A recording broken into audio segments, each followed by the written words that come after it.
Hey everyone, welcome back to my channel. I'm Megan, and today I'm going to be discussing the next book I read this year. It's called All Good People Here by Ashley Flowers. So let's get into it. Ashley Flowers, I didn't realize that she is a true crime podcaster. She, I guess, has like one of the biggest podcasts in the world.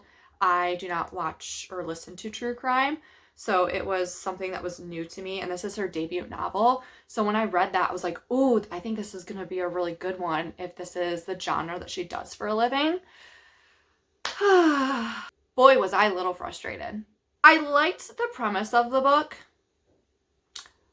but what was that ending? Why end a thriller murder mystery on a cliffhanger that you don't even want to write a sequel about? I found out afterwards that she doesn't like happy ever after endings, and I'm like, this would have been one to at least have some closure. We got a little bit information on who the murderer was, but then it just like ended and we don't really know what happened to the rest of the people that were involved.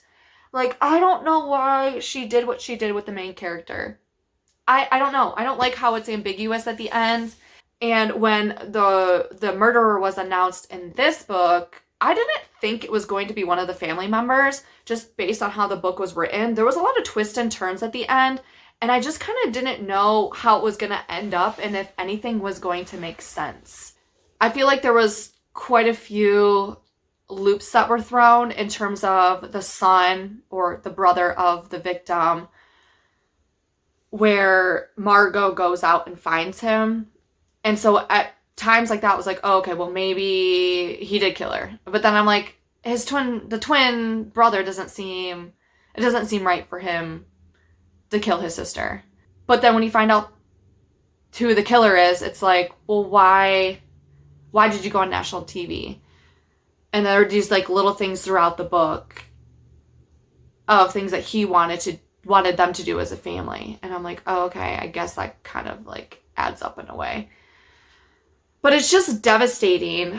It's so devastating, like the ending. Oh my gosh, I'm so annoyed. I think if the ending had more closure, I would like it better.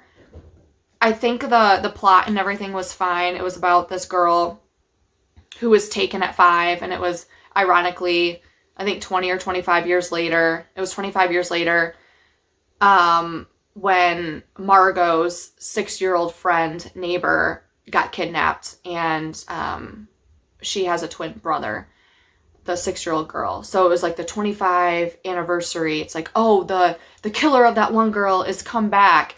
And like that story in general in the book, where when Margot comes back to town to help with her uncle who has a very early onset dementia, everyone's like, oh, because she's like a journalist and reporter now. You come back to town because so-and-so's murderer is back. And she's like, what?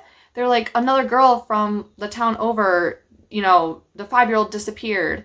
And it's funny how it's around the same time as the girl 25 years ago who's taken. Because you find out that the murderer from the girl 25 years prior was never caught. And so throughout the book, Margot thinks that there's going to be a connection between the two girls, which there ended up not being a connection between the two. Like, there was no justice at the end. That's what I was getting at, is that you find out who the killer is, but there's like no aftermath or justice. And it just irks me. I'm just so annoyed that I wanted there to be closure at the end. Okay? I wanted Margot to get together with Pete, and that did not happen. Why did you not put Margot and Pete together? I really wanted something there to be between them, and we didn't even we just get a dagger in the heart. And this is how we're supposed to live after the book, after the ending. We get pushed down the stairs, and apparently we don't wake up, is basically what happens and where we are at in this book. So I'm just like a little frustrated. Like, I'm still upset, and I finished this book a couple weeks ago. Like, I really had to calm down before I did this book review because I'm just still shocked about the ending and how annoyed I am that there is this cliffhanger and no closure. I feel like as an audience member, we deserve closure. But also, writing is art, and it's subjective. So that is just my opinion on the book. And I think that's all I really have, really, is just, I'm just disappointed that we got no closure in the end. And I did buy her new book that just came out, so I'm hoping that one has a better ending than this one. But time will tell. That's it for my review on All Good People Here. Thank you for watching, and I'll see you next time.